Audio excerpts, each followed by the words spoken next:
All right, let's dive right in. Today, we're going to pull back the curtain on the tech that pretty much powers our entire world. We're talking about the secret lives of the materials tucked away inside every single device you own, from a simple light bulb all the way to that supercomputer you carry around in your pocket.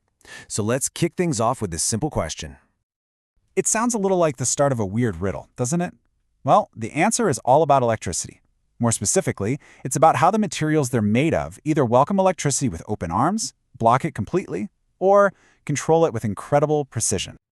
To really get this, we need to meet the three main characters in our story. You've got conductors, insulators, and the real star of the show, semiconductors. Each one of these plays a totally unique and absolutely critical role in the world of electronics. Okay, so it all boils down to this little thing called a free electron. Think of conductors, like the copper and wires, as a giant superhighway for electricity. They're just packed with these free electrons all ready to get moving. Then, on the complete opposite end, you've got insulators, like rubber. They're like a solid brick wall. They have almost no free electrons, so they stop electricity dead in its tracks.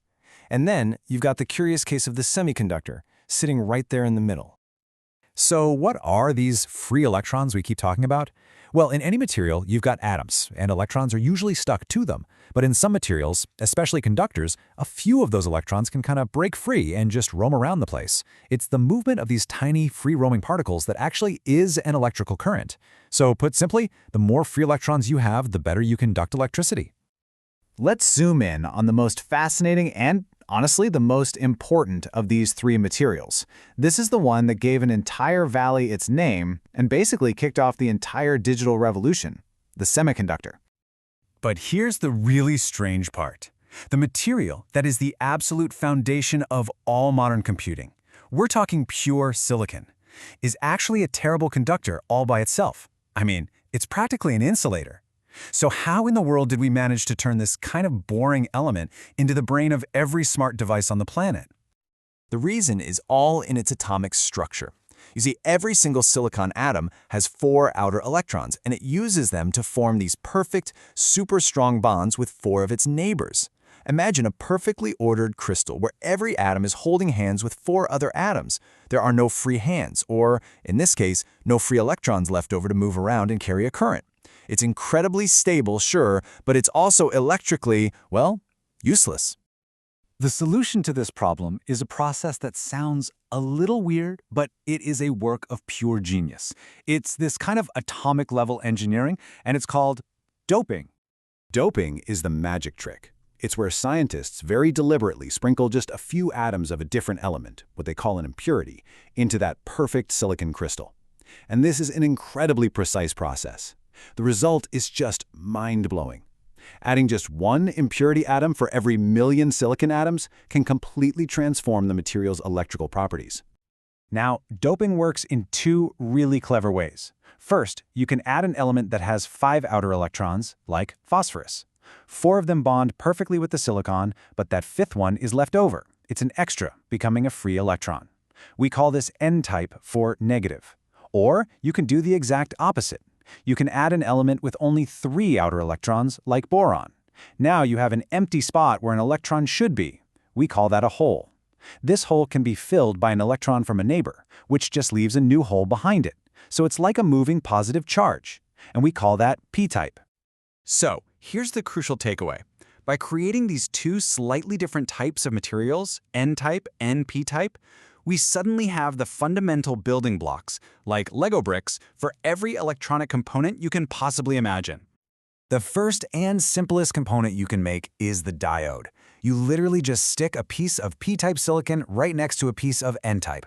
And what you get is a one-way street for electricity. Current can flow from the p side to the n side, but it's blocked from going the other way. This is absolutely essential for things like converting the AC power from your wall into the DC power your phone needs to charge. And a really cool special version is the LED, the light-emitting diode, which is what lights up our screens and our homes. Okay, next up is the transistor. And folks, this is the big one. This is the device that changed everything.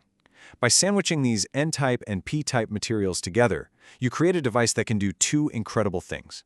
It can act as an amplifier, taking a tiny signal and making it way bigger, or it can act as a switch, turning a current completely on or off with just a tiny electrical nudge. This microscopic switch is the bedrock of all digital logic and all computing. Period. So now we've got our one-way gates and our tiny, powerful switches. Let's see how they all come together to build the amazing devices we use every single day. Just take a look inside your smartphone. It's the perfect example of this team effort. The screen uses semiconductor OLEDs to make light, and that's protected by an insulator, the glass. The processor, the brain of the operation, is the ultimate semiconductor device, an integrated circuit with literally billions of transistors. The case? It uses a conductor like aluminum for strength and an insulator like plastic to keep you safe from shocks. Even the battery relies on a conductor, lithium, to move charge around. All three materials working together in perfect harmony. You know, probably the most incredible part of this entire story is where it all begins. Silicon, the second most common element on the planet, is refined from something you can find on almost any beach: sand. We as humans have figured out how to turn humble, ordinary sand into the most sophisticated devices humanity has ever created. It's just amazing. Our mastery of these three types of materials, conductors, insulators, and especially semiconductors, is what built our entire modern world. It completely defined the last century, which really makes you wonder, doesn't it? What new revolutionary materials are being cooked up in labs today that are going to go on to define the next one?